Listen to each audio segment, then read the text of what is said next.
లో రాలేము. ఏదో విధంగా ఒక దేశంలో ఒక ఈ పరిస్థితి ఉంది అని చెప్పుకోవడానికి ప్రపంచ దేశాలంతా కూడా ఈరోజు ఒకసారి తులసిరెడ్డి గారి దగ్గరికి వెళ్దామండి. కిషోర్ గారు ఒకసారి తులసిరెడ్డి గారు, సరే చవాన్ వ్యాఖ్యలను కాసేపు పక్కన పెట్టండి, ప్రాక్టికల్గా ఆలోచిద్దాం. Is it that much easy for America to kidnap Modi గారు? ఇప్పుడు వాళ్ళు కాంగ్రెస్ పార్టీ సమర్థిస్తున్నారా? అన్ఎక్స్పెక్టెడ్ గా ఎవరైనా చేయొచ్చు. ఇప్పుడు ట్రంప్ నోడుగా కిడ్నాప్ చేయొచ్చు అన్ఎక్స్పెక్టెడ్ గా. యుద్ధం ప్రకటించి అనేది ఒకటి ఉంటుంది, సడన్ గా అనేది. ఇప్పుడు ఒక నాయకుని వచ్చేసేసి ఇప్పుడు పల్లెల్లో కూడా చూస్తుంటాము, యుద్ధం పూర్తిగా పార్టీ ఉన్నప్పుడు ఎవరేం చేయలేరు. ఆ పక్క మోహరించుంటారు, ఈ పక్క మోహరించుంటారు. మన అనవస్థ దేశం కావచ్చు. ఈవెన్ మోడీనే కాదు, ట్రంప్ను కూడా వచ్చేసి చేయాలనుకుంటే చేయొచ్చు అంట. ఏమైంది, మనం వచ్చేసి ఉపాధ్యక్షుడు ఇంటి మీదకి పోయి ఒక కాల్పు జరిపాడు. ఆ మొమెంట్లో లేడు ఉపాధ్యక్షుడు, లేకుంటే కాల్పులో సరిపోయింది వాడు వచ్చేసి. కాబట్టి ఈ పద్ధతి మంచిది కాదు, కానీ తప్పు అని చెప్పలేని పరిస్థితి. అదే వచ్చేసి ట్రంప్ మోడీని చేస్తాడా, మోడీ ట్రంప్ని చేస్తాడా అనేది పెద్ద ఘనకార్యం ఏం కాదు. ట్రంప్ను కూడా చేయొచ్చు అన్ఎక్స్పెక్టెడ్గా పోయి.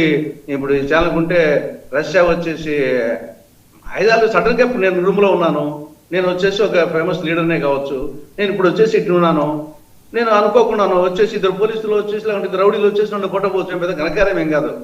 కాబట్టి ట్రంప్ను కూడా కిడ్నాప్ చేయొచ్చు, మీ వెనిజులా అధ్యక్షునే కాదు. కానీ తర్వాత పర్యవసానాలు ఎదుర్కొనే శక్తి వెనిజులాకు లేదు, మనకుంది. అదేవిధంగా అమెరికాకు ఉంది. అంతే తేడా తప్పనిచ్చేసి చేయాలని పని చేయొచ్చు, తర్వాత దాన్ని ఎదుర్కొనే శక్తి వెనిజులాకు లేదు. మన అనుభవస్థ దేశము, మన సైనిక శక్తి ఉన్న దేశము మన. కాబట్టి ఆ కథ అది వేరు. కానీ ఇక్కడ కనీసం యుఎన్ఓ వచ్చేసి అమెరికాలోను మెయిన్ కార్యాలయం ఉండేది ఐక్యరాష్ట్రం తగ్గనే, వాళ్ళు ఖండించారు. ఐక్యరాష్ట్రం ప్రధాన కార్యదర్శి అమెరికాలో ఉండే న్యూయార్క్ మేయర్ మన కొత్తగా ఎన్నికయ్యాడు, ఆయన ఖండించాడు వచ్చేసేసి, తన ఘాటుగా చెప్పాడు వచ్చేసి. అక్కడ సెనేటరు ఆ మటుకన్నా ధైర్యం లేకుండా పోతే ఎట్లా? ఇప్పుడే మనమేమి వాళ్ళతో ఘర్షణ పెట్టుకోమని కాదు, ఇది మంచిది కాదు. ఒక దేశానికి సంబంధించి ఆంతరిక వ్యవహారాల్లో అక్కడ డ్రగ్స్ అని ఉండొచ్చు, కానీ దాన్ని వచ్చేసి ఈ టైప్ పద్ధతి కాదని చెప్పేదానికి లేకుండా పోతే ఎట్లా? దాన్ని వచ్చేసి ఇప్పుడు ఇది నేను చెప్తున్నదా పృథ్వీరాజ్ చౌహాన్ కాదు, నా అభిప్రాయం కూడా అదే, సగటు భారతీయుల అభిప్రాయం అదే. ఇది కాంగ్రెస్ అభిప్రాయం కాదు, సగటు భారతీయుల అభిప్రాయం. ఇంత బలహీనంగా ఎందుకు భారతదేశం ఉంటుంది? సరే మిగతా దేశాలతో పాటు అనగా మన దగ్గరికి వచ్చినప్పుడు కూడా వచ్చేసి ఇది ఇండైరెక్ట్ గా ఏమి వెనిజులా అధ్యక్షుని తీసుకొని పోయినాడు, మనకు తీసుకొని పోలేదు. కానీ మనకు వచ్చేసి ఆ నేపథ్యంలో అన్న వ్యాఖ్యలు వచ్చేసి అంటే ఒక ఏ విధంగా అంటే ఒక ప్రియురాలను వచ్చేసి లవర్స్ వచ్చేసి మనం చూస్తుంటాం కదా, ఏ విధంగా యాసిడ్ జల్లడం ఇటువంటి ఆ టైపులో వచ్చేసి ఏమిటి ఆయన మాటలు, నేను సంతోషంగా లేరని మోడీకి తెలుసు. అంటే ఒక ప్రియురాలకు లేకుంటే ఒకడు చెప్పినట్టుగా నన్ను సంతోష పెట్టేందుకు భారత్ ప్రయత్నిస్తోంది. ఏం మాటలు ఆ మాటలు వచ్చేసి రష్యా నుంచి చమురు కొనుక్కొని ఇలాగే కొనసాగిస్తే భారత్ పై టారిఫ్ విధిస్తాము, ఇంకా ఇంతకంటే ఏం కావాలంటే వచ్చేసి ఆ బతికేందుకు నాకు తెలిసి. కాబట్టి మనం వచ్చేసి ఆత్మగౌరవము ఆత్మాభిమానం పోయిన తర్వాత ఇప్పుడు పల్లెల్లో కానీ ఎస్పెషల్ రాయలసీమ ప్రాంతంలో బరువు పోయిన తర్వాత ఆస్తులు ఎందుకు, అంతస్తులు ఎందుకు, ఐశ్వర్యం ఎందుకు అనే ఒక పౌరుషంతో. కాబట్టి ఇక్కడ పౌరుషం సంబంధించిన ఇష్యూ వచ్చేసి మనం డైరెక్ట్ గా మన అన్నయ్య కొడుకు వచ్చేసి ఆ మటుకు వచ్చేసి కనీసం ఖండించలేకపోతే ఆ బతుకెందుకు? నువ్వు మోడీగా కాదు, ఈ దేశానికి ప్రతినిధి, ఇది భారత వ్యవహారం వచ్చేసి. ఎంతసేపు వచ్చేసి దాన్ని బేస్ చేసుకో కాంగ్రెస్ వచ్చేసి ఏమి ఈ దేశానికి స్వాతంత్రం తెచ్చింది, స్వాతంత్రం తెచ్చిన పోరాటం వచ్చేసి ఈ చిన్న పోరాటం అది. ఆఖరికి వచ్చేసి దేశం కోసము మహాత్మా గాంధీ, ఇందిరాగాంధీ, రాజీవ్ గాంధీ ఆత్మ బలిదానం చేసినటువంటి దేశభక్తులు ఉన్న పార్టీ ఇది. బట్ ఈ రోజు ఓడిపోయినచ్చు. 75 సంవత్సరాల్లో 50 సంవత్సరాలు పరిపాలించాము, రాష్ట్రపతి పదవి నుండి సర్పంచ్ పదవి వరకు. పెద్ద పరిపాలన ఏదో కొత్త కాంగ్రెస్ పెద్ద కొత్త అయినట్టు. కాబట్టి 78 ఏళ్ళలో 50 ఏళ్ళు పరిపాలించాము. కాబట్టి ఇదేం రెండు కాంట్రాస్టింగ్ అబ్జర్వేషన్స్ తులసిరెడ్డి గారు. అంటే apart from Prithviraj Chauhan comments, రెండు కాంట్రాస్టింగ్. వెనిజులా కరెన్సీ బొలివర్ అంతకుముందు ఈ క్రైసిస్ రాకముందు $0.72 అనమాట, చాలా తక్కువే. ఆల్మోస్ట్ వాళ్ళకి మనకి ధరవరలు ఒకే రకంగా ఉండేది. బియ్యం వాళ్ళకి కేజీ 75 రూపాయలు, పాలు 60 రూపాయలు అలా ఉండేది. ఈరోజు అనూహ్యంగా ఆయన్ని కిడ్నాప్ చేసి తీసుకెళ్ళిన తర్వాత పాలు లీటర్ 80,000, చికెన్ కేజీ $1,50,000 మన కరెన్సీలో కన్వర్ట్ చేసి చెప్తాను, $1,00,000. అంతకుముందు వరకు పర్లా, మరీ అంత తీసుకట్టు అయిన దేశమేం కాదు.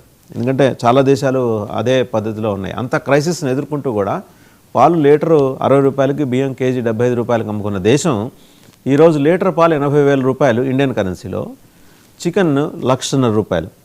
ఇది పక్కన పెడితే 300 billion barrels of crude oil reserves ఉన్నాయి. తక్కువలో తక్కువ వాళ్ళు 800 ఏళ్ళు అంటారు కానీ తక్కువలో తక్కువ 500 ఏళ్ళు ఈ ప్రపంచం మొత్తానికి ఆయిల్ని ఇవ్వగలదు వెనిజులా. వాషింగ్టన్ పోస్ట్ రాసిందో లేకపోతే న్యూయార్క్ టైమ్స్ రాసిందో అనేది పక్కన పెడితే వాస్తవం అది. వాళ్ళు they have surpassed Saudi Arabia, Iraq and Iran. ఈ పరిస్థితుల్లో చూడండి ప్రైసెస్ ఎలా షూటప్ అయినాయో. ఒక దేశాధ్యక్షుని మీరు కిడ్నాప్ చేసి తీసుకెళ్ళి ఉండొచ్చు కాక, బట్ ఆ దేశంలో ఆర్థిక సంక్షోభానికి ప్రత్యక్షంగా అమెరికా కారణమైంది, పరోక్షంగా అనే మాట కూడా కాదు. ఇది వాంఛనీయ పరిణామాలను మీరు అని అనుకుంటున్నారు. రెండోది, you are mentioning time and again about UNO. Do you still think or believe that UNO is an existing body that has become a OLX club? అనంటారా మిమ్మల్ని అదే చెప్తా. ఇప్పుడు వెనిజులా వచ్చేసేసి ఆ పరిస్థితికి డెఫినెట్గా అమెరికా కారణం. యుఎన్ఓ వచ్చేసి వీక్గా ఉండేది తెలుసు, కానీ అయినప్పటికీ కనీసం ఆ మాటైనా అనగలిగింది. యుఎన్ఓ కనీసం ఆ మాటైనా అనగలిగింది. అదే పవర్ఫుల్ గా ఉందని మనం ఏమీ చెప్పడం లేదు. ఏం చేస్తారు, వాళ్ళకి సొంత సైన్యం ఉండదు, అన్ని వివిధ దేశాల నుండి రావాల్సిందే. కాబట్టి యుఎన్ఓ వచ్చేసి ఒక కోఆర్డినేటర్ కింద అనుకోవాల్సినప్పుడు వచ్చేసి సొంత సైన్యము, సొంత ఆర్థిక శక్తి ఇవన్నీ కాదు కదా. కాబట్టి కనీసము మంచిని మంచి, చెడ్డని చెడ్డ అని చెప్పేదన్న ధైర్యం అన్నా ఉంది కనీసం ఆ దేశంలో ఉండే. నేను నాట్ ఓన్లీ యుఎన్ఓ, ఈవెన్ వచ్చేసి న్యూయార్క్ మేయర్ నిన్నగాక మన ఎన్నికయ్యాడు, అతను కూడా వచ్చేసి అక్కడ ఉండి న్యూయార్క్ లో ఉండే ఆ మాట. సార్ షర్జీల్ ఇమామ్ని, ఉమర్ అతను ఖలీద్ని వెనకేసుకొచ్చే మందాని గురించి మీరు మాట్లాడటం నాకు కొంచెం సమ్మహం. తులసిరెడ్డి గారు లాంటి వాళ్ళు మాట్లాడటం అభ్యంతరకరంగా.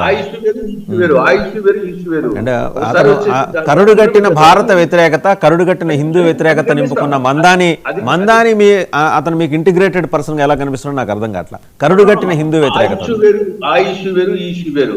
ఆ ఇష్యూని ఖండిస్తాం, కానీ ఈ ఇష్యూలో వచ్చేసి అభినందిస్తాం. కాబట్టి పెద్దానికి వచ్చేసి ఇప్పుడు మీరు కానీ నేను కానీ చెప్పింది అన్నింటిలో మనం ఏకీపించకపోవచ్చు.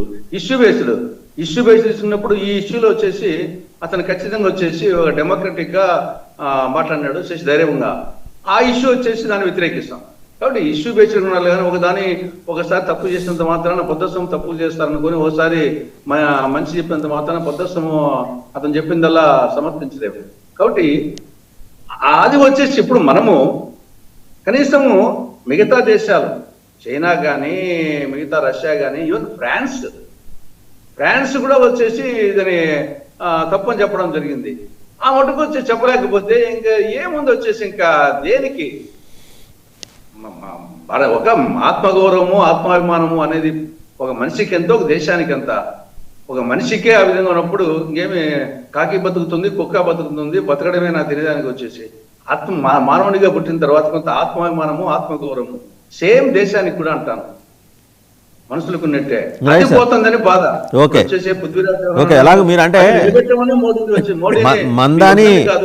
మందాని ప్రస్తావన మీరు చేశారు కాబట్టి, తులసిరెడ్డి గారు మందాని ప్రస్తావన మీరు చేశారు కాబట్టి ఒక ప్రశ్న. సరే, అతను లెటర్స్ రాస్తాట, ఏది షర్జీల్ ఇమాం గురించి, తర్వాత అతను ఖాదిల్ అతని గురించి కూడా రాస్తాడట. ఇది చాలా అన్యాయము, 5 ఏళ్ళు అక్రమంగా నిర్బంధించేశారు. సుప్రీంకోర్టు అబ్జర్వేషన్స్ నిన్న మీరు గమనించారు, చాలా సునిశ్చితంగా ఇచ్చింది సుప్రీంకోర్టు. ఇప్పుడు ప్రతి సందర్భంలోనూ మీరు డిటైన్ అయ్యి ఉన్నారు, లోపల ఉన్నారు కాబట్టి మీకు మాత్రం అన్యాయం జరిగిందని మీరు భావిస్తున్నారు. కాబట్టి ఒక విషయం ఇక్కడ స్పష్టం చేయదలుచుకున్నాం, ప్రైమా ఫేసీ ఉంది కాబట్టి మీరు వాళ్ళ విచారణ వాళ్ళని కొనసాగనివ్వండి, ఇంకో ఏడాది తర్వాత మీకు ఒక సులుబాటు ఉంటుందని. ఎంత ఇన్స్టిగేటింగ్ స్పీచ్, వాట్సాప్ మెసేజ్లు, వాళ్ళు ఆ రోజు అల్లర్లకు దిగండి అని 52 మంది చనిపోయారు, ఒకళ్ళ ఇద్దరా. అండ్ ఇంకో క్లెయిమ్ తీసుకొస్తారు. ఆశ్చర్యంగా ఏంటంటే చనిపోయిన వాళ్ళు ఎక్కువ మంది ముస్లిమ్స్. వాళ్ళు టార్గెట్ చేసింది అల్లర్లు, ఎవరినైనా చంపేయాలి ఆ టైంకి. సో ఇవాళ వాళ్ళు they are pleading innocence. Congress party ఏం మాట్లాడుతుంది నిన్న ఏంటంటే అది ఇంటలెక్చువల్స్ కాబట్టి ఇడిచిపెట్టేయాలట. మరి ఎర్రకోట బ్లాస్ట్ వాళ్ళని కూడా ఇడిచిపెట్టేద్దాం సార్, వాళ్ళు కూడా ఇంటలెక్చువల్సే, వాళ్ళు కూడా డాక్టర్సేగా. ఇప్పుడు సబ్జెక్ట్ డివేషన్ అయింది కాబట్టి నేను దాని త్వరగా చదవలేదు కాబట్టి ఇప్పుడు దాని గురించి నేను ఎలాబరేట్ గా చెప్పలేను. కానీ ఈ విషయంలో వరకు వచ్చేసేసి న్యూయార్క్ మేయర్ వెనిజులా విషయంలో వరకు నేను మాట్లాడుతున్నాను. మీరు చెప్పింది వచ్చేసి నేను త్వరగా ఫాలో కాలేదు కాబట్టి ఇప్పుడు దాని గురించి నేను